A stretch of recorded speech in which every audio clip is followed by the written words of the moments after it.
With more on this, we go to a former special agent in charge for the ATF, Bernard Zapor. He's also a faculty associate at Arizona State University School of Criminology and Criminal Justice. Bernard, thank you for joining us this afternoon and sharing your insights into this tragedy, this horrific tragedy. And I want to go to what Dan Springer was reporting on when he was talking to the former FBI agent who said this guy might be the anomaly, that we may never know what caused him to conduct himself in such a heinous way and carry out this brutal mass murder. Well, it's really hard for everybody involved, particularly the victims, the survivors, those that are still injured, their families. This thing will be like a shockwave that's going to go through the lives of so many people and our nation with this act. And unfortunately, without context, having some type of motive determined makes it that much more difficult. But unfortunately, it's very possible that the only knowledge of the motive was in the mind of the shooter. So when you look at that, it's difficult to tell what was in the mind of the shooter since he is dead. No one can talk to him. Are we getting any details that might lead psychologists or forensic specialists to analyze what might have been in his mindset to make him carry out this attack? We can be assured that this case will be a case study for both those disciplines, the mental emotional analysis of this person, but also, as you know, the law enforcement officers and federal agents involved in this investigation have been working tirelessly to exploit every set of data and connectivity between him and all the people he's come in contact with for whatever purpose. The exploitation of electronic information, digital information, financial information, all to source, number one, to ensure that there was no conspiracy, that there's no others involved, there's no future events planned. And secondly, all of this will combine to perhaps lead those people in the disciplines of forensic psychology to get some type of context. Bernard, there are reports that, and there's so many reports right now, reports about this, reports about that, everyone trying to look for an angle as to what might have set this Stephen Paddock off.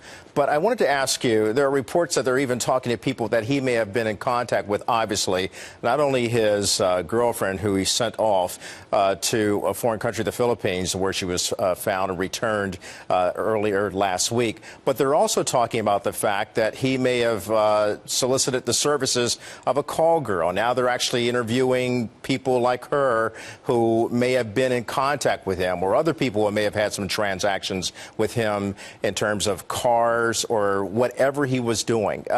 Will that help lead police to be giving a more definitive profile of what might have been going on with him? Every bit of information, whether it comes from other people, the interviews of as leads are determined, has to be exploited to the complete extent to derive all possible information. Obviously, with this event, there was a tremendous amount of planning, proactive staging, infrastructure, funding. He went through a lot of deliberative acts to get to this point where he chose this target and executed his plan. If we never find out what caused him or what his motivation was, what does it say to all of us, not just members of the law enforcement community, but to all of us about making sure we are aware and vigilant about the possible deterioration in a person's personality? I mean, it's hard to sit there and look at a millionaire who gambles and say, oh, he'll never do anything wrong. His own brother admitted that this caught him completely by surprise. So what are we looking at today in terms of the climax, or actually the climate that led to this?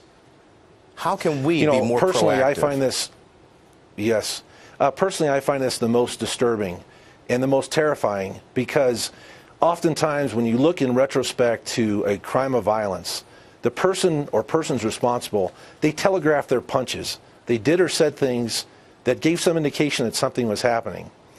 The conspirator of one, the person that keeps it to themselves and goes through great efforts to conceal what their intent and motive are, could go undetected.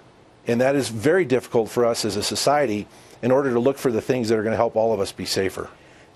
Yeah, and that's why it's a head scratcher, and it's very perplexing, because everyone wants to know the reason why, so they can perhaps plan for a better future, but in the midst of all this, there's still the tragic consequences of what he did. And as we saw in Dan's piece there are many people still trying to embrace themselves and embrace each other. So what would be your advice to the people in terms of how, all of us, how we move on from this, whether we know or not what his motive was?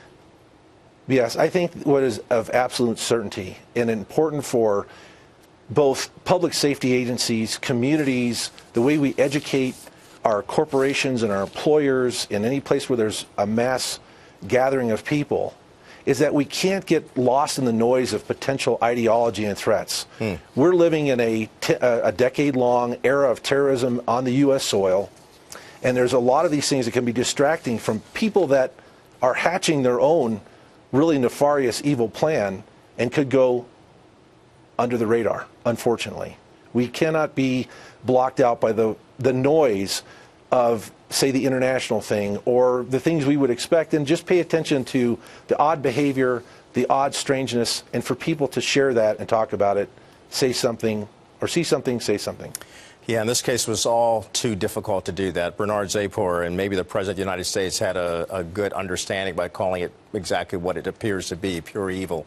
Bernard Zapor, thanks for weighing in and giving us your perspective on this. Thank you. My pleasure. Thank you.